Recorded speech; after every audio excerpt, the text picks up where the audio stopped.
নিজের প্রিয় মানুষ মামাতো ভাই শুভ্রের বিয়ের খবরটা শোনার পর থেকে হৃদিকার বুক ফেটে কান্না আসছে। প্রিয় মানুষ বললে হয়তো কমই বলা হবে। যখন থেকে হৃদিকা ভালোবাসার মানে বুঝতে শিখেছে, তখন থেকেই তার সমস্ত আবেগ আর অনুভূতির কেন্দ্র কেবল ওই একটা মানুষই বিচরণ করেছে।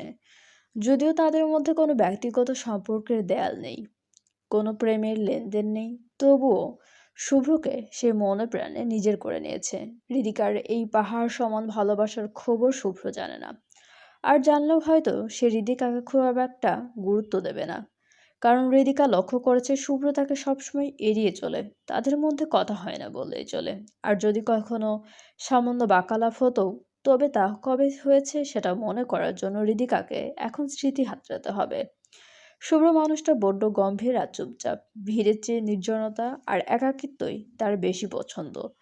আর শুভ্রের এই মৌনতাটুকুই হৃদিকার কাছে সবচেয়ে প্রিয়। কারণ হৃদিকা নিজেও শান্ত স্বভাবের মেয়ে। নিজের ভেতরের এই নীরবতা সে শুভ্রের মধ্যেও খুঁজে পায়। এই মিলনটাই এই মিলটাই হয়তো তাকে শুভ্রের প্রতি আরো বেশি আচ্ছন্ন করে ফেলেছে। শুভ্র যখন ইন্টারমিডিয়েট পড়তো, ঠিক তখন থেকে সে হৃদিকার মনের গহীন কোণে নিজের ঘর তৈরি করে নিয়েছিল। সেটার ভালো লাগা থেকেই জন্ম নিয়েছে আজকের এই গভীর অনুরাগ। হৃদিকা মনে মনে ভেবেছিল একদিন সব সাহস জমিয়ে নিজের মনের কথাটা শুভ্রকে বলবে। কিন্তু তার আগের যে সবটা তছনছ হয়ে যাবে, শুভ্রর বিয়ে ঠিক হয়ে যাবে, তা সে দুঃস্বপ্নেও কল্পনা করেনি। সবচেয়ে বড় যন্ত্রণার জায়গাটা অন্যখানে। তার সাথে বিয়ে ঠিক হয়েছে, যার সাথে বিয়ে ঠিক হয়েছে তার সাথে শুভ্রর আগে থেকেই পরিচয় ছিল। তাদের মধ্যে কি কোনো গভীর সম্পর্ক ছিল, হৃদিকা জানে না। তবে মামের মুখে শুনেছে মেয়েটি শুভ্রর খুব পরিচিত। হৃদিকার পুরো নাম তাসনিন হৃদিকা। চারপাশের মানুষ তাকে ভালোবেসে হৃদি বলেই ডাকে। এবার সে ইন্টার ফার্স্ট ইয়ারে পা রেখেছে। হৃদিকার ছোট এক ভাই আর আছে, নাম তার ইমন। সে যে এখন ক্লাস 8-এ পড়ছে। হৃদির বাবা ইকবাল হোসেন আর মা রাবেয়া হোসেন। এই নিয়েই তাদের সাজানো ছোট্ট পরিবার। আর শুভ্রের পুরো নাম সাইফান শুভ্র চৌধুরী। পড়াশোনা শেষ করার পর সে এখন তাদের পারিবারিক ব্যবসার দায়িত্ব সামলাচ্ছে। অত্যন্ত গম্ভীর আর ব্যক্তিত্ব সম্পন্ন এই যুবকের পৃথিবীটা বেশ ছোট। তার বাবা সোহান চৌধুরী, মা সাহেরা চৌধুরী আর আদরের ছোট বোন শুভ্রা চৌধুরী।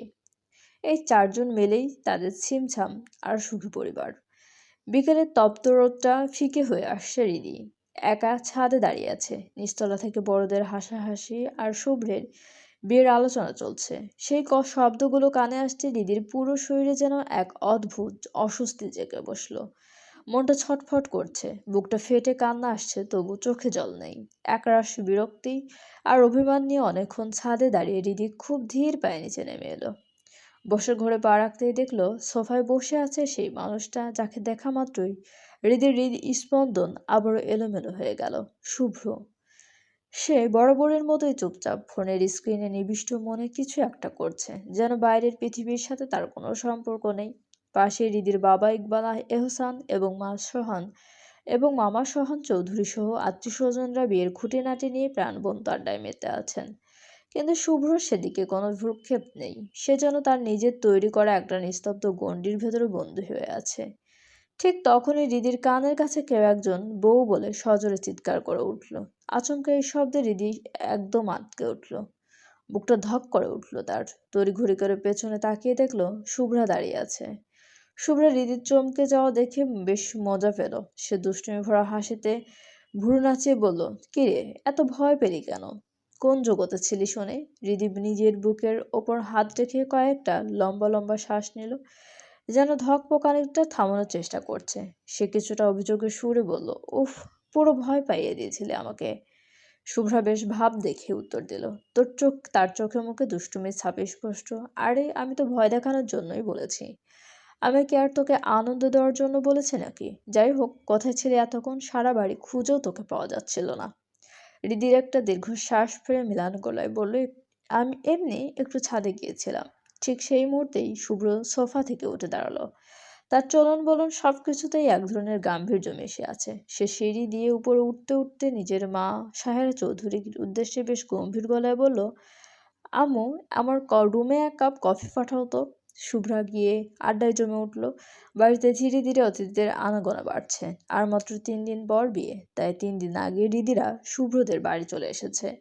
সাহেরা চৌধুরী তাড়াহুড়ো করে কফি বানিয়ে সোজা রিদির হাতে ধরিয়ে দিলেন। তারপর ব্যস্ত গলায় বললেন, যা তো মা, তোর শুভ্র ভাইয়ের রুমে কফিটা দিয়ে আই। রান্নাঘরে আমি দুধ বসিয়ে বসিয়ে এসেছি, বাকিরা যে যার কাজে ব্যস্ত, তুই একটু দিয়ে আই তো। দেরি করিস না, না হলে ছেলেটা আমার এখনই রেগে আগুন হয়ে যাবে। কথাটা বলেই সাহেরা চৌধুরী উত্তরের অপেক্ষা না করে সোজা রান্নাঘরের দিকে পা বাড়ালেন। হৃদি যেন আকাশ থেকে পড়লো। এখন তাকে শুভ্রের রুমে যেতে হবে ভাবতে হৃদির হৃৎপিণ্ড যেন লাফিয়ে বাইরে বেরিয়ে আসার উপক্রম হলো। সে কয়েকবার গভীর শ্বাস নিয়ে নিজেকে কিছুটা শান্ত করার চেষ্টা করলো। তারপর ট্রের ওপর কফির কাপ নিয়ে খুব সাবধানে ধীরে ধীরে শুভ্রের রুমের সামনে এসে দাঁড়ালো। দরজায় মৃদু করাঘাত করে হালকা গলায় বলল, ভাইয়া, আসবো? কিন্তু ভেতর থেকে কোনো সাড়া শব্দ পাওয়া গেল না। রিদি গলাটা একটু চড়িয়ে আবারও বলল, ভাইয়া শুনতে পাচ্ছেন? আপনার কফি এনেছি। তবুও ভেতর থেকে কোনো উত্তর এলো না। রিদি এবার দরজার আড়াল থেকে একটু উঁকি দিয়ে দেখলো রুমটা একদম ফাঁকা। শুভ্রকে কোথাও দেখা যাচ্ছে না। রিদি আর কিছু না ভেবে ধীর পায়ে ট্রে নিয়ে রুমের ভেতরে প্রবেশ করলো। শুভ্রের রুমটা একদম ওর মতোই গোছানো আর শান্ত। রিদি কফির ট্রেটা টেবিলের ওপর এক কোণে নামিয়ে রেখে দ্রুত রুম থেকে বের হওয়ার উপক্রম করলো। কিন্তু ঠিক সেই মুহূর্তে ভেজা মেঝেতে শব্দ হওয়ার সে থমকে দাঁড়িয়ে যায়। রিদি আর চোখে তাকিয়েতেই দেখলো ওয়াশরুমের দরজা খুলে শুভ্র বেরিয়ে আসছে। শুভ্র মাত্রই শাওয়ার নিয়ে বের হয়েছে। তার সুঠাম আর পেশিবহুল শ্যামবর্ণের শরীরটা সিক্ত অবস্থায় যেন আরো বেশি পৌরুষদীপ্ত হয়ে উঠেছে। শরীরের ভাঁজে ভাঁজে জমে থাকা পানির কণাগুলো ঘোরের আলোয় মুক্তোর মতো ঝিকঝিক করছে। তার সুঠাম বুক আর চওড়া কাঁধ বেয়ে পানির রেখা গড়িয়ে নিচে নেমে যাচ্ছে। জিম করা শরীরের প্রতিটা পেশি যেন পাথরে খোদাই করা ভাস্কর্যের মতো নিখুঁত দেখাচ্ছে। ভিজে যাওয়া চুলগুলো কপালের উপর লেপ্টে আছে, আর সেখান থেকে টপ টপ করে পানি চুইয়ে পড়ছে তার তীক্ষ্ণ নাক আর ঠোঁটের উপর। শুভ্রের এই বুনো আর আকর্ষণীয় রূপ দেখে রিদি যেন নিজের হুঁশ হারিয়ে ফেলল। সে লজ্জাশরমের মাথা খেয়ে অপলক দৃষ্টিতে শুভ্রর দিকে তাকিয়ে রইল। শুভ্র খুব শান্ত পায়ে এগিয়ে এসে রিদির ঠিক সামনে এসে দাঁড়ালো। রিদির নাকে শুভ্রর গায়ের সাবান আর শ্যাম্পুর একটা মাতাল করা ঘ্রাণ আছড়ে পড়ল। শুভ্র সরাসরি রিদির সামনে তুড়ি বাজিয়ে শান্ত গলায় বলল, আমি মানুষ খাওয়ার কোনো মেনু কার্ড না যে আমার দিকে এভাবে হা করে তাকিয়ে থাকতে হবে। What is wrong with you? Hridika একদম থতমত খেয়ে গেল। লজ্জায় তার কান মুখ ঝাঁঝা করে উঠল। সে তড়িঘড়ি করে মাথা নিচু করে আমতা আমতা করে বলল, ওই আসলে ভাইয়া, আমি আপনার কফি দিতে এসেছিলাম। শুভ্র টেবিলের দিকে তাকালো, যেখানে কফির কাপ থেকে ধোয়া কুণ্ডলি পাকিয়ে উঠছে। তারপর আবার হৃদির দিকে তাকিয়ে সরাসরি বলল, ঠিক আছে, যা। হৃদির সাথে সাথে বেরিয়ে যাওয়ার জন্য পা বাড়ালো, কিন্তু 2 পা এগোতেই হঠাৎ ওর পা মুচড়ে গেল। হৃদি ভারসাম্য হারিয়ে মেঝের দিকে আছাড় খেতে নিতে লাগলো। রুদ্রদির দিকে পড়ে যেতে দেখে এগিয়ে এসে মুহূর্তে বিদ্যুতের মতো ছোঁ মেরে ওর কোমর জড়িয়ে ধরলো। হৃদি ভয়ে আড়ষ্ট হয়ে চোখ বন্ধ করে ফেলল। শুভ্রর ভেজা চুলের হিমশীতল পানি টপ টপ করে হৃদির ঠোঁটে আর গালে এসে বিঁধছে। হৃদি শিউরে উঠে চোখ খুলল। ও দেখল শুভ্র ওকে খুব শক্ত করে নিজের শরীরের সাথে মিশিয়ে ধরে আছে। শুভ্র কেমন অদ্ভুত এক নেশানো ধরানো চোখে ওর দিকে অপলক তাকিয়ে আছে। শুভ্রের ভেজা শরীরে সেই পুরুষালী ঘ্রাণ আর বরফ শীতল হাতের স্পর্শে হৃদির দম আটকে এলো। হঠাৎ শুভ্র হৃদিকে এক ঝটকায় সোজা করে দাঁড় করিয়ে কর্কশ গলায় ধমক দিল, হোয়াট আর ইউ ডুইং? দিন দুপুরে কি কানা হয়ে যাচ্ছিস? দেখে চলতে পারিস না? You are so careless. Hridi অপরাধীর মতো মাথা নিচু করে কাঁপা কাঁপা গলায় বলল, আসলে ভাইয়া হৃদির কথা শেষ করতে দিল না শুভ্র। আবারও রাগে গলায় ধমক দিয়ে উঠল, জাস্ট গেট আউট, বের হয় এখান থেকে। শুভ্রর রুক্ষ মেজাজ দেখে হৃদি আর এক মুহূর্ত দাঁড়ানোর সাহস পেল না। সে প্রায় দৌড়ে ঘর থেকে বেরিয়ে গেল। শুভ্র একটা লম্বা দীর্ঘ শ্বাস ফেলে টেবিলের দিকে এগিয়ে গেল।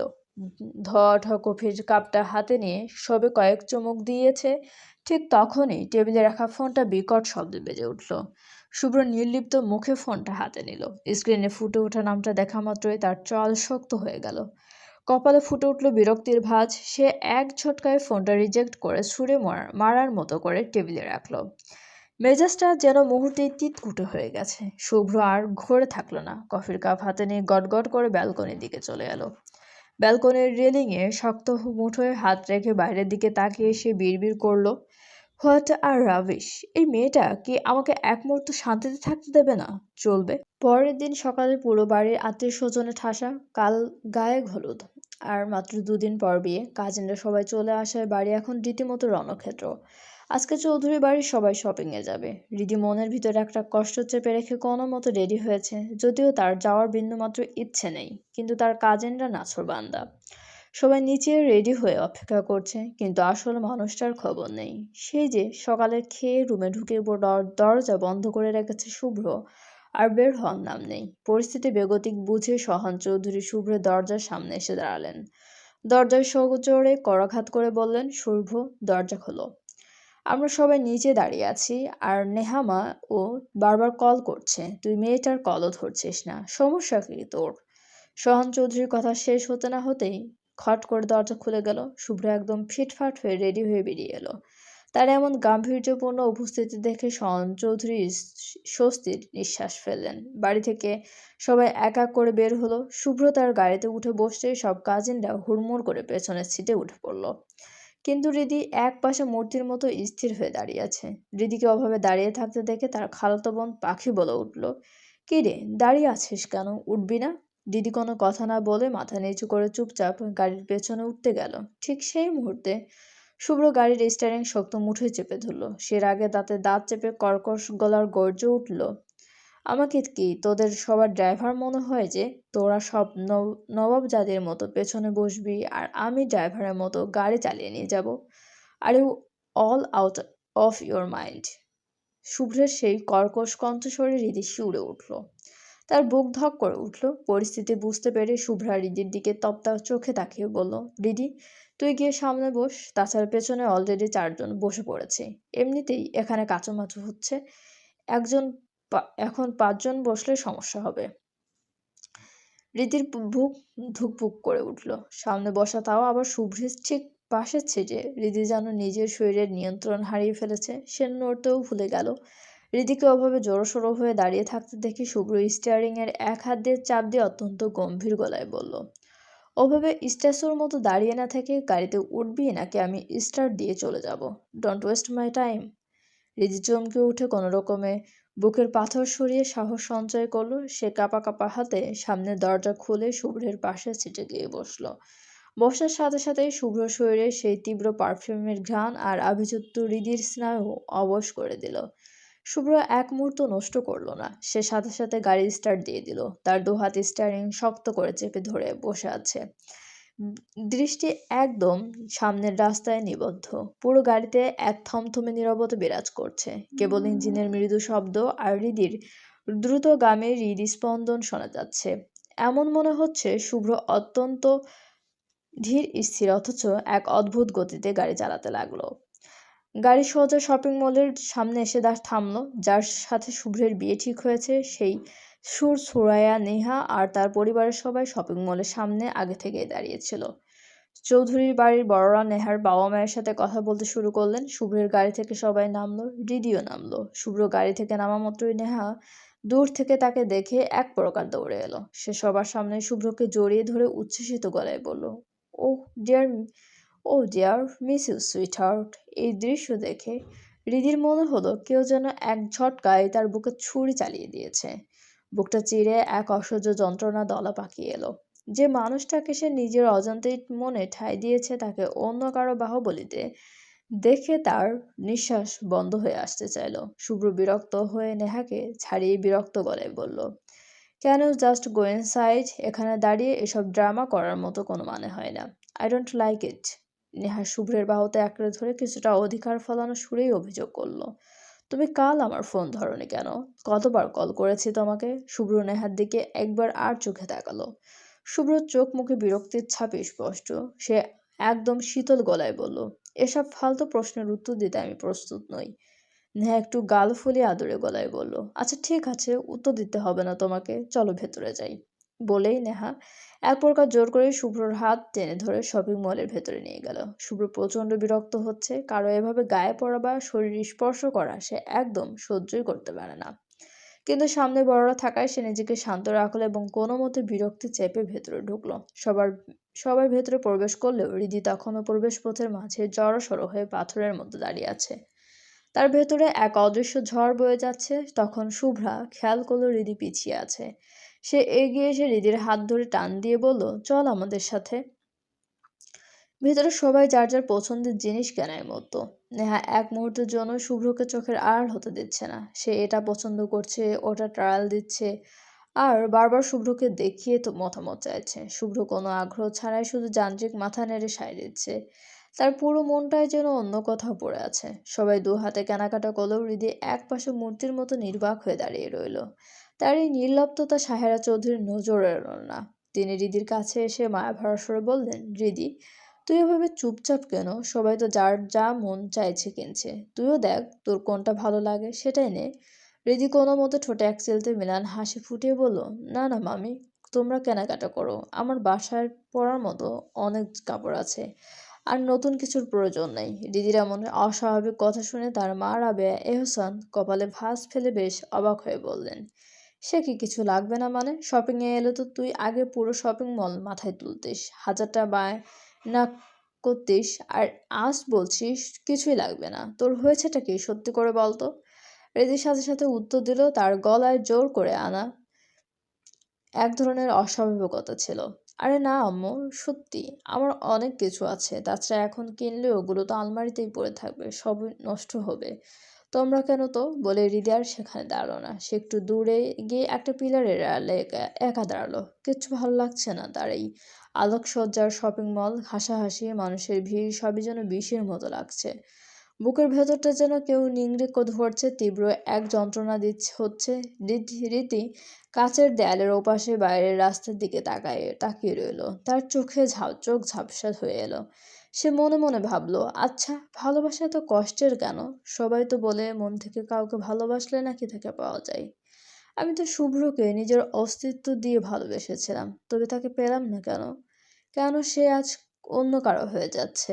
হৃদির টলমলে ঠোঁট, চোখ থেকে দুফোঁটা তপ্ত অশ্রু গড়িয়ে পড়ল। সে দ্রুত হাত দিয়ে সেই নোনা জল মুছে ফেলল, যাতে কেউ টের না পায়। নিজেকে স্বাভাবিক দেখানোর এক ব্যর্থ চেষ্টা করে সে কাউকে কিছু না বলে ধীর পায়ে ভিড় ঠেলে সামনের দিকে এগিয়ে এলো। হঠাৎ করে হৃদির চোখ আটকে গেল উপহারের দিকে ঝোলানো একটা অপূর্ব শাড়ির ওপর। শাড়িটির নিখুঁত কারুকাজ আর রাজকীয় আভিজাত্য দেখে হৃদি যেন সম্মোহিত হয়ে গেল। শাড়িটা দেখা মাত্রই তার মনে হলো এটি যেন তারই জন্য তৈরি। কিন্তু পরক্ষণেই একরাশ বিষণ্ণতা তাকে গ্রাস করলো। সে তো একটু আগে সবাইকে বুক ফুলিয়ে বলেছে তার কিছু লাগবে না। এখন নিজে থেকে চাইলে সবাই কি ভাববে? লোক হাসাহাসি হবে না? কিন্তু শাড়িটার দিক থেকে চোখ সরানোর জন্য কঠিন হয়ে পড়ল। হৃদি এক বিষণ্ণ আর করুণ চাহনি নিয়ে শাড়িটার দিকে তাকিয়ে রইল। এদিকে শুভ্র নেহার ওপর মনে মনে ফুঁসছে। নেহা সবার সামনে বরাবর বারবার তার গায়ের ওপর ঢলে পড়ছে, যা শুভ্রের আভিজাত্যের চরম ভাবে আঘাত করছে। হঠাৎই শুভ্রর ফোনটা বেজে উঠল। ফোনটা বেজে উঠতেই সে যেন মুক্তির নিঃশ্বাস ফেলল।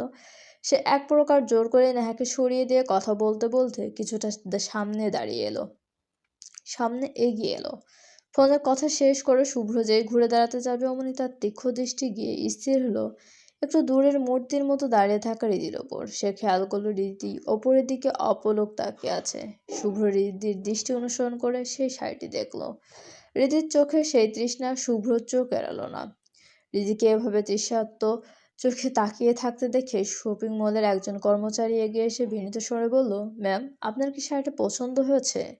আপনি বললে আমি ওটা নামিয়ে দেখাতে পারি। হৃদি যেন আকাশ থেকে পড়ল। সে অপ্রস্তুত হয়ে আমতা আমতা করে বলল, না না ভাইয়া, আমি এমনিই দেখছিলাম। তবে হ্যাঁ, শাড়িটা আসলেই খুব সুন্দর। কথাটা বলে হৃদি অপরাধীর মতো দ্রুত পায়ে সেখান থেকে সরে গেল। হৃদি চলে যেতেই শুভ্র সেখানে এসে দাঁড়ালো। তার চেহারায় এক অদ্ভুত কাঠিন্য। সে সরাসরি কর্মচারীর দিকে তাকিয়ে গম্ভীর গলায় আদেশ দিল, pack this sari, do it fast. চলবে? শুভ্র শাড়িটা কিনে শপিং ব্যাগটা হাতে নিয়ে নেহার পাশে এসে দাঁড়াতে না দাঁড়াতেই নেহা এক প্রকার ছোঁ মেরে সেটা শুভ্রর হাত থেকে কেড়ে নিল। তার চোখে মুখে কৌতূহল। সে ভ্রু নাচিয়ে বলল, হোয়াটস ইন দিস ব্যাগ? এটাতে কি আছে? শুভ্র অপ্রস্তুত হয়ে নেহার হাত থেকে ব্যাগটা আবার নিয়ে নেওয়ার চেষ্টা করতে করতে বলল, আরে না নেহা, এটা। কিন্তু শুভ্রর কথা শেষ হওয়ার আগেই নেহা সজোরে সরে গেল এবং তড়িঘড়ি করে ব্যাগ থেকে শাড়িটা বের করে ফেলল। সেই গাঢ় নীল রঙের জমকালো শাড়িটা দেখে নেহার চোখ জোড়া লোভে আর খুশিতে চিকচিক করে উঠল। সে উত্তেজনায় বলে উঠল, wow, this sari is just gorgeous. এটা আমার জন্য, তাই না শুভ্র? আমার চয়েস তুমি দারুণ বোঝো। শুভ্র নিজের ভেতরে দাও দাও করে জ্বলতে থাকা রাগটা কোনো মতো কন্ট্রোল করে শান্ত গলায় বলতে চাইল, no Neha, listen to me, এটা তোমার জন্য নয়, এটা আসলে। কিন্তু সত্যটা বলার সুযোগ সে পেল না। ঠিক তখনই নেহার মা সানজিদা খান হাজির হলেন। উম, মেয়ের হাতে দামি শাড়িটা দেখে তিনি বেশ তৃপ্তির হাসি দিয়ে শুভ্রর দিকে তাকিয়ে গদগদ হয়ে বললেন, আরে বাহ, শাড়িটা তো দারুণ, কে দিল? শুভ্র বাবা দিয়েছে বুঝি? নেহা মুহূর্তেই শাড়িটা নিজের কাঁধের ওপর মেলে ধরল এবং আয়নায় নিজেকে দেখতে দেখতে অত্যন্ত লজ্জামাখা গলায় আদুরে সরে বলল, মম, তোমার জামাই আমার জন্য এটা সারপ্রাইজ হিসেবে নিয়ে এসেছে। সানজিদা খান শাড়িটা নিজের হাতে তুলে নিলেন। কাপড়ের কারুকাজ এবং জমকালো পাড়ের দিকে সূক্ষ্ম দৃষ্টিতে তাকাতে তাকাতে তিনি শুভ্রের দিকে ফিরে তৃপ্তির হাসি দিলেন। যাই বলো শুভ্র, তোমার চয়েস আছে, মানতেই হবে, শাড়িটা একদম রাজকীয় হয়েছে। শুভ্র ইচ্ছে করছিল চিৎকার করে বলতে এই শাড়িটা ওর জন্য নয়, কিন্তু পরিস্থিতির চাপে সে নিজের ভেতরের প্রবল বিরক্তি চেপে রাখলো। রাগে তার হাতের মুঠো শক্ত হয়ে এলো, গলার রগগুলো টান টান হয়ে উঠল। নেহা তখন শাড়িটা আঁকড়ে ধরে উত্তেজনায় টইটম্বুর হয়ে শুভ্রকে বলল, শুভ্র, তুমি জাস্ট 2 মিনিট এখানে দাঁড়াও, I am coming in a flash. আমি শাড়িটা আমার বেস্টিদের দেখিয়ে আসি, ওরা নিশ্চয়ই ওই শোরুমে আছে, দেখলেই জ্বলে পুড়ে ছারখার হয়ে যাবে। বলেই নেহা কারো উত্তরের অপেক্ষা না করে প্রজাপতির মতো ডানা মেলে ওদিকে দৌড়ে চলে গেল। সানজিদা খানম মেয়ের আনন্দ দেখে হাসি মুখে তার পিছু পিছু চলে গেলেন। পুরো জায়গাটা এখন ফাঁকা। শুভ্র একা দাঁড়িয়ে আছে, তার চোখে মুখে ফুটে উঠেছে তীব্র ঘৃণা আর বিরক্তি। সে দাঁতে দাঁত চেপে খুব নিচু স্বরে বিড়বিড় করে বলল, লাইক মাদার লাইক ডটার, যেমন মা তার তেমন মেয়ে। অসহ্য। শুভ্রর আগে ফুঁসতে ফুঁসতে এবার আবার সেই শাড়ির শোরুমে ঢুকে পড়ল। তার চেহারা যা অবস্থা, মনে হচ্ছে সামনে যাকে পাবে তাকেই কাঁচা গিলে খাবে। সেই কর্মচারী শুভ্রকে অভাবে ঝড়ের বেগে আসতে দেখে ভয়ে শুকিয়ে কাঠ হয়ে গেল। সে ভাবল নির্ঘাত শাড়িতে কোনো বড় সমস্যা বা রিজেক্ট ধরা পড়েছে, নয়তো লোকটা এভাবে তেড়ে আসবে কেন। কর্মচারী ঢোক গিলে কাঁপা কাঁপা গলায় শুভ্রর সামনে গিয়ে দাঁড়ালো। Sir, is there any problem? শাড়িতে কি কোনো রকম রিজেক্ট ধরা পড়েছে স্যার? শুভ্র তার দিকে লাল চোখে তাকিয়ে হুঙ্কার দিয়ে বলল, নো, ওই একই রকম শাড়ি আমার আবার চাই, pack you right now fast. কর্মচারীটা বুক থেকে একটা স্বস্তির নিঃশ্বাস ফেলে হাসি মুখে বলল, শিওর স্যার, একটু দাঁড়ান, আমি এখনই দিচ্ছি। বেচারা পুরো শোরুম তন্ন তন্ন করে খুঁজলো, সব আলমারি, কিন্তু দুঃখের বিষয় সব র্যাক ওলট পালট করেও সে শাড়িটা পেল না। মানে কালেকশনটা পেল না, শেষ হয়ে গিয়েছে। মুহূর্তে কর্মচারীর মুখটা ফ্যাকাশে হয়ে গেল। সে কাঁচুমাচু হয়ে শুভ্রের সামনে এসে দাঁড়ালো। সরি স্যার, আসলে ওই কালেকশনটা শেষ হয়ে গেছে, ওই একটাই পিস ছিল। আপনি চাইলে আমি আপনাকে এর থেকেও ভালো শাড়ি দেখাতে পারি স্যার। শুভ্রর মাথায় তখন রক্ত চড়ে গেছে। মাথা ঠিক রাখতে না পেরে সে কাউন্টারের কাচের উপর সজোরে এক থাপ্পড় মেরে চেঁচিয়ে উঠল, আই সেড নো, আমার ওই নীল শাড়িটাই চাই। এখনই ব্যবস্থা করে দিবি, না হলে তোদের এই পুরো শোরুম আমি উড়িয়ে দেব। শুভ্রের অগ্নিমূর্তি দেখে কর্মচারীটার গলার শব্দ শুকিয়ে কাঠ হয়ে গেল। সে ভয়ে তোতলামি করতে করতে বড় বড় ঢোক গিলে বলল, সরি স্যার, জাস্ট 1 মিনিট, আমি আমাদের অন্য সব আউটলেটে খবর নিচ্ছি, কোথাও না কোথাও নিশ্চয়ই পাওয়া যাবে। শুভ্র হাতের ঘড়ির দিকে একবার তাকিয়ে দাঁতে দাঁত চেপে বলল, ডু ইট ফাস্ট, আমার হাতে একদম সময় নেই। কর্মচারীটা হন্যে হয়ে এক এক জায়গায় ফোন দিতে শুরু করলো। সে সাইটের ছবি হোয়াটসঅ্যাপে পাঠালো, বারংবার তাগাদা দিল, কিন্তু প্রথম কয়েকটা দোকান থেকে উত্তর এলো, যা শুনে শুভ্রের মেজাজ সপ্তমে। শুভ্রের মেজাজ যখন সপ্তমে, ঠিক তখনই শেষ জায়গা থেকে একটা আশার আলো দেখা গেল। কল কেটে কর্মচারীটা কিছুটা ইতস্তত করে শুভ্রের দিকে তাকিয়ে বলল, স্যার, শাড়িটা পাওয়া গিয়েছে, কিন্তু সমস্যা হলো আমাদের ডেলিভারি দেওয়ার মতো কোনো লোক এখন খালি নেই যে এসে দিয়ে যাবে। আপনি কি কষ্ট করে নিজে গিয়ে নিয়ে আসতে পারবেন? আমি আপনাকে ঠিকানাটা দিয়ে দিচ্ছি। শুভ্র এক মুহূর্ত দেরি না করে ফোন থেকে নাম্বার বের করে কর্মচারীর সামনে ধরল। তার চোখে এমন একটা জিদ যে নীল শাড়িটা হৃদির পাওনা, সেটা সে হৃদির হাতেই তুলে দেবে। সে গম্ভীর গলায় বলল, গিভ মি দ্য ড্রেস।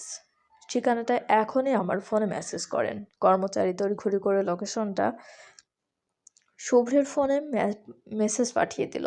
ঠিকানা চোখ বুলিয়ে শুভ্র নিজের ভেতরে একটু লজ্জিত বোধ করলো। সে একটা দীর্ঘশ্বাস ছেড়ে কর্মচারীর দিকে তাকিয়ে শান্ত গলায় বলল, আসলে আই এম রিয়েলি সরি আপনার সাথে এমন বিহেভ করার জন্য।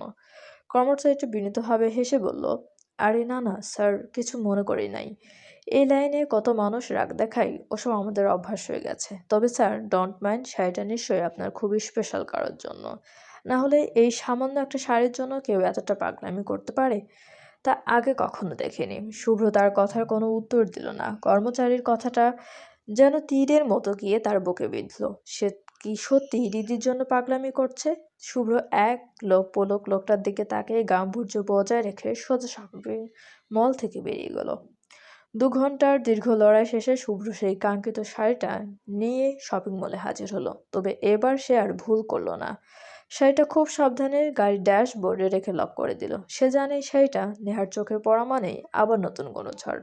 তারপর শুভ্র শপিং মলের ভেতরে ঢুকলো। নেহা তখন রাগে আর বিরক্তি নিয়ে ডানে বামে পায়চারি করছিল। শুভ্রকে দেখা মাত্র সে তেড়ে এসে বলল, দিস ইজ টু মাচ শুভ্র। কোথায় গিয়েছিলে তুমি এতক্ষণ? আমাকে এভাবে একা ফেলে রেখে যাওয়াটা কি তোমার কাছে খুব জরুরি ছিল? শুভ্র তার হাতটা পকেটে পুরে অত্যন্ত শীতল আর রুক্ষ গলায় বলল, listen Neha, I am not obliged to answer all your questions. সব প্রশ্নের উত্তর দিতে আমি তোমার কাছে বাধ্য নই। আর শোনো, আমার ওপর এমন অধিকার ফলাবে না একদম। আমার এসব আদিক্ষেতা মোটেও পছন্দ না। নেহা শুভ্রের এমন সরাসরি আর কঠিন কথা শুনে কিছুটা ভ্যাবাচ্যাকা খেয়ে গেল। পরক্ষণে সে নিজেকে সামলে নিয়ে চড়া গড়ায় বলল, কিন্তু শুভ্র, আমি তোমার হতে যাওয়া ওয়াইফ। আমার জানার পূর্ণ অধিকার আছে তুমি কোথায় যাও আর কি করো। শুভ্র এক পা এগিয়ে এসে নেহার চোখের দিকে সরাসরি তাকিয়ে অত্যন্ত ধীর স্থিরভাবে বলল, you are not my wife yet. হওনি এখনো তুমি আমার স্ত্রী। আর হবে কিনা সেটাও সময়ের উপর ছেড়ে দাও। সো নিজের সীমার মধ্যে থাকো। শুভ্রের কথার শেষ হতেই নেহার মুখে বাঁকা হাসি ফুটল। সে জেদ মেশানো গলায় চ্যালেঞ্জ ছুড়ে দিয়ে বলল, since I am going to be, I will make it happen. That's a challenge. যেহেতু হতে চাচ্ছি সেহেতু হয়ে ছাড়বো, দেখে নিও তুমি। শুভ্র আর একটাও শব্দ খরচ করলো না। সে খুব ভালো করে জানে নেহার মতো একটা মেয়ের সাথে কথা বাড়ানো মানে নিজের মূল্যবান সময় নষ্ট করা আর নিজেকে আরো বেশি বিরক্ত করা।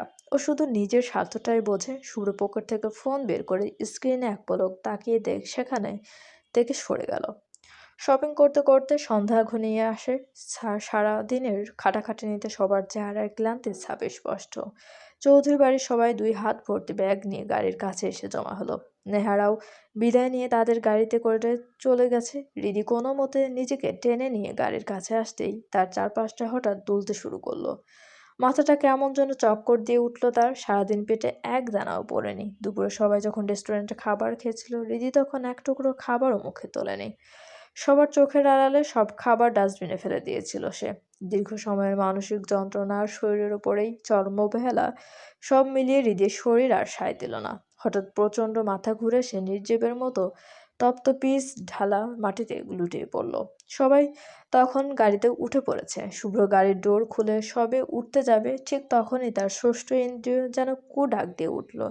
সে কি মনে করে একবার পিছনে ফিরে তাকালো, আর সাথে সাথে তার কলিজা যেন শুকিয়ে গেল। হৃদি মাটিতে অজ্ঞান হৃদি মাটিতে জ্ঞান হারিয়ে পড়ে আছে। শুভ্র এক মুহূর্ত দেরি না করে পাগলের মতো দৌড়ে এসে হৃদির নিথর দেহটা আগলে ধরল। সে হৃদির মাথাটা নিজের হাঁটুর উপর রেখে তার ফ্যাকাশে গালে হালকা থাপ্পড় দিয়ে অস্থির গলায় বলে উঠল, এই হৃদি, হৃদি, কি হয়েছে তোর? Open your eyes. চোখ খোল হৃদি। গল্পের শুভ্রর গলার আওয়াজ শুনে গাড়ির ভেতর থেকে সাহেরা চৌধুরী এবং রাবেয়া হোসেন চিৎকার দিয়ে বেরিয়ে এলেন। শুভ্রের হাত কাঁপছে, হৃদির শরীর বরফের মতো ঠান্ডা হয়ে গেছে। সে দাঁতে দাঁত চেপে বড়দের দিকে তাকিয়ে চিৎকার করে বলল, সবাই হাঁ করে তাকিয়ে আছেন কেন? Bring some water. দ্রুত পানি আনুন। ইকবাল এহসান এক প্রকার দৌড়েই গাড়ি থেকে নেমে আসলেন। সাহেরা চৌধুরী দ্রুত পানির বোতল এনে শুভ্রের হাতে দিতেই সে তড়িঘড়ি করে হৃদির ফ্যাকাশে মুখে আর চোখের পাতায় পানির ঝাপটা দিল।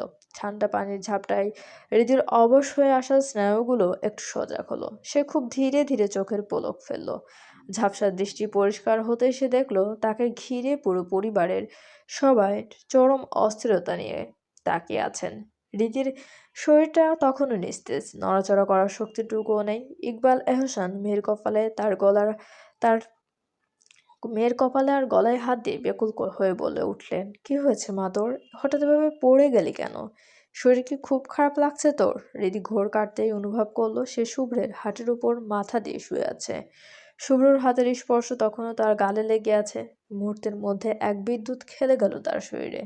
সে তাড়াতাড়ি মাথা উঁচু করে মাটিতে হাত দিয়ে কোনো মতে ভর দিয়ে উঠে বসার চেষ্টা করলো। তার বাবার দিকে তাকিয়ে জড়সড় হয়ে বলল, জানি না আব্বু, আমি নিজেও জানি না আমি হঠাৎ করে পড়ে গেলাম কিভাবে। শুভ্র তখনও হৃদির দিকে তীক্ষ্ণ চোখে তাকিয়েছিল। তার চোখে মুখে তখনও এক ভয়ঙ্কর রাগ আর উৎকণ্ঠা খেলা করছে। সে অত্যন্ত গম্ভীর আর রুক্ষ গলায় বলল, তুই আজকে সারাদিন কিছু খাসনি, তাই না? কারণ তোর শরীর দুর্বল হলেই তুই জ্ঞান হারাস। হৃদি বিস্ময়ে পাথর হয়ে শুভ্রর দিকে তাকিয়ে রইল। তার চোখ দুটো যেন কপাল ছুঁই ছুঁই। সে মনে মনে ভাবল, শুভ্র ভাইয়া কিভাবে জানলো আমার এই পার্সোনাল সমস্যার কথা? তো শুধু আম্মু, আব্বু আর ইমন জানে। আমি তো জানি আমি যদি বেশিক্ষণ না খেয়ে থাকি তবে আমার প্রেশার একদম লো হয়ে যায়। শরীর মাত্রাতিরিক্ত দুর্বল হয়ে আমি সাথে সাথে জ্ঞান হারিয়ে ফেলি। কিন্তু এই গোপন কথাটি বাইরের কেউ জানে না। তবে শুভ্র ভাইয়া এটা জানলো কিভাবে? এর দিকে এভাবে নির্বাক হয়ে তাকিয়ে থাকতে দেখে শুভ্রের দরজার বাঁধ ভেঙে গেল। সে সবার সামনে সিংহ গর্জনে চিৎকার করে পড়লে উঠল, কি বলছিস শুনতে পাসনি? তুই জানিস তুই না খেয়ে থাকলে তোর শরীরের প্রেশার লো হয়ে যায় আর তুই জ্ঞান হারাস। তাহলে জানা সত্ত্বেও এত কেয়ারলেস কেন তুই? সোহান চৌধুরী শুভ্রের কথা শুনে চরম বিস্ময় নিয়ে রীতির দিকে তাকিয়ে বললেন, কিরে রীতি, তুই কিছু খাসনি মানে? শুভ্র এসব কি বলছে? তুই না দুপুরে আমাদের সাথেই খেতে বসলি? হৃদির মাটির উপর বসে কাঁপছে। সে অপরাধ বোধ আর লজ্জা লুকাতে কাঁপা কাঁপা গলায় মিথ্যে বলার চেষ্টা করলো, না না, আমি খেয়েছি বাকিটুকু বলার আগে শুভ্র সবার সামনে প্রচণ্ড রাগে হিতাহিত জ্ঞান হারিয়ে ঠাস করে একটা থাপ্পড় বসিয়ে দিল হৃদির নরম গালে। পুরো শপিং মলের পার্কিং এরিয়া যেন এক মুহূর্তের জন্য নিথর হয়ে গেল। বাড়ির সবাই স্তম্ভিত, কারো মুখে কোনো কথা নেই। হৃদি যন্ত্রণায় আর অপমানে গালে হাত দিয়ে ফুপিয়ে কেঁদে উঠল। শুভ্র আবার সিংহ করার জন্য ধমক দিয়ে বলল, চুপ, একদম চুপ। আবার মিথ্যা বলিস? লজ্জা করে না বড়দের সামনে এভাবে অনর্গল মিথ্যা বলতে? How dare you lie to us? তুই কি ভেবেছিস তোর এই ন্যাকামি আমি ধরতে পারবো না? হৃদি গালে হাত দিয়ে অঝরে কেঁদেই যাচ্ছে। তার কান্না যেন থামার নাম নেই। সোহান চৌধুরী পরিস্থিতি বেগতিক দেখে শুভ্রের কাঁধে হাত রেখে গম্ভীর অথচ শান্ত গলায় বললেন, শুভ্র থাক, হৃদিকে আর কিছু বলিস না। ছোট মানুষ, ভুল করেছে, অনেক ঝামেলা হয়েছে, এখন রাত হয়ে যাচ্ছে, সবাই বাড়ি চল। শুভ্র আর কোনো কথা না বলে রাগে ফুঁসতে ফুঁসতে সোজা হয়ে দাঁড়িয়ে পড়ল। বাড়ির বড়রাও একে একে গাড়ির দিকে পা বাড়ালেন। হৃদি দু হাতে মাটির ওপর ভর দিয়ে টলমল পায়ে দাঁড়াতে চেষ্টা করলো, কিন্তু শরীর এতটাই নিস্তেজ হয়ে পড়েছে যে ভারসাম্য রাখতে না পেরে সে আবার পড়ে গেল। শুভ্র বিষয়টি লক্ষ্য করলো। সে এক মুহূর্ত সময় নষ্ট না করে বজ্র গতিতে নিচু হয়ে এক ঝটকায় হৃদির দিকে পাজাকলা করে তুলে নিল। হৃদি এই আকস্মিকতায় ভীষণ অবাক হয়ে গেল। নিজেকে পতনের হাত থেকে রক্ষা করার জন্য অবচেতন ভাবে শুভ্রের গলা জড়িয়ে ধরল। হৃদির অশ্রু ভেজা নোনা চোখগুলো শুভ্রের পাথরের মতো শক্ত আর গম্ভীর মুখের দিকে স্থির হয়ে রইল। শুভ্র কোনো দিকে না তাকিয়ে অত্যন্ত দীর্ঘ পায়ে সামনের গাড়ির দিকে হেঁটে যাচ্ছে। তার বাহুবন্ধন অনেক শক্ত, যেন হৃদিকে সে এক চুলো ছাড়বে না। হৃদি শুভ্রর বুকের ধুকপুকানি অনুভব করতে পারছে। সে তার অশ্রুমাখা চোখে শুভ্রর দিকে তাকিয়ে মনে মনে করুণ সুরে বলল, আপনি শুধু আমার শরীরের ক্লান্তি আর উপরের কষ্টটাই দেখলেন শুভ্র ভাইয়া, অথচ আমার ভেতরের রক্তক্ষরণটা একবারও দেখলেন না। আমার ভেতরটা যে আপনাকে অন্য কারোর সাথে দেখার যন্ত্রণায় আর আপনাকে না পরশকে তিল তিল করে মারা যাচ্ছে, সেই কষ্টটা কেন আপনার চোখে পড়ছে না? কেন আপনি আমার হৃদয়ের হাহাকার বুঝতে পারছেন না? শুভ্র ধীরে ধীরে অত্যন্ত সতর্কতার সাথে হৃদিকে গাড়ির সিটে বসিয়ে দিল। এরপর কোনো কথা না বলে নিজেও ড্রাইভিং সিটে বসে গাড়ি স্টার্ট দিল। পুরোটা রাস্তা শুভ্র চল শক্ত হয়ে রইল। একবারের জন্য সে হৃদির দিকে তাকালো না। সবাই ধকল সামনে বাড়ির ভেতরে এসে সোফায় গায়ে এলিয়ে দিল। রাবেয়া এহসান এক মুহূর্তে দেরি না করে তাড়াতাড়ি হৃদির জন্য রান্নাঘর থেকে খাবার আনতে গেলেন। হৃদি তখনও শরীরের ভারসাম্য ফিরে পাওয়ার চেষ্টা করছে। সে ধীরে ধীরে সোফায় এসে বসলো। হঠাৎ শুভ্র ড্রয়িং রুমে এলো, তার হাতে একটা শপিং ব্যাগ। সে সরাসরি হৃদির সামনে এসে ব্যাগটা হৃদির পাশে রেখে শীতল গলায় বলল, দিস ইজ ফর ইউ, এটা তোর।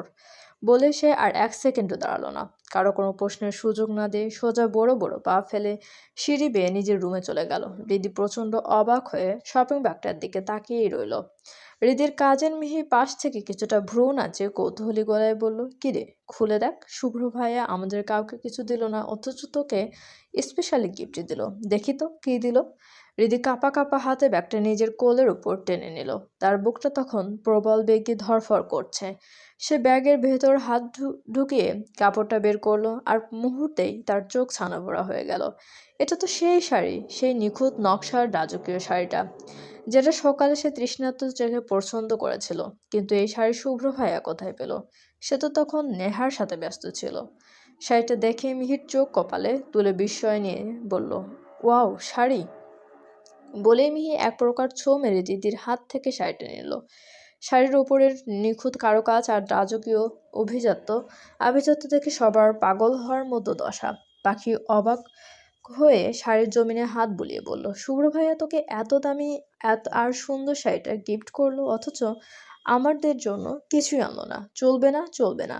আমরা এখনই শুভ্র ভাইকে গিয়ে ধরবো। এটা কোন ধরনের বিচার? কিন্তু রিদি তখন অন্য দুনিয়ায় হারিয়ে গেছে। এই শুভ্র মানুষটাকে সে কোনোভাবেই মেলাতে পারছে না। যে মানুষটা একটু আগে সবার সামনে তাকে চড় মারলো, সেই মানুষটাই আবার এত যত্ন করে তার পছন্দের শাড়িটা কিনে আনলো। শাড়িটি যে তার খুব পছন্দ হয়েছে, এটা শুভ্র কিভাবে জানলো? আর সে না খেয়ে থাকলে জ্ঞান হারিয়ে ফেলে এই অতি গোপন খবরটাই বা শুভ্র জানলো কিভাবে? রিদির মনে হচ্ছে শুভ্র মানুষটা যেন এক গভীর রহস্যের সমুদ্র, যেখানে ডুব দিলেও কোনো কূল পাওয়া যায় না। রাত 12টা, শুভ্রের চোখে ঘুম নেই। সে ব্যালকনিতে দাঁড়িয়ে আছে, তার স্থির দৃষ্টি দূরের নিকষ কালো আকাশের দিকে। হঠাৎ শুভ্র কি মনে করে পকেট থেকে ফোনটা বের করলো। ফোনের গ্যালারি স্ক্রল করে একটা ছবি বের করলো সে। ছবিটা দেখা মাত্রই শুভ্রের পাথরের মতো শক্ত মুখে এক চুলতে মায়া মাখানো হাসি ফুটলো। সে ছবিটির দিকে অপলক তাকিয়ে বিড়বিড় করে বলল, নীল আকাশের মতো তুমি সুন্দর। তোমার ওই ডাগর ডাগর চোখ কেড়ে নিয়েছে বহুকালে আমার এই মন। তোমার মুখে রয়েছে অদ্ভুত এক মায়া, যে মায়া দেখলে কেটে যায় আমার সকল ক্লান্তির ছায়া। কথাগুলো বলেই শুভ্র ফোনটা পকেটে রেখে ধীর লয়ে চোখ বন্ধ করলো। চোখ বন্ধ করতে মুহূর্তের মধ্যে ফোনের স্ক্রিনে থাকা ওই মায়াবী মুখটা তার চোখের সামনে জীবন্ত হয়ে ভেসে উঠল। শীতল বাতাসের ঝাপটায় শুভ্র যেন সেই গায়ের সুবাস অনুভব করতে পারল। সে গভীর এক আবাসে বিড়বিড় করে বলল, আমার নীল আকাশ তুমি, চলবে? গল্পটি আপনাদের কেমন লাগছে অবশ্যই কমেন্ট করে জানাতে ভুলবে না। থ্যাংক ইউ আমাদের সঙ্গে থাকার জন্য।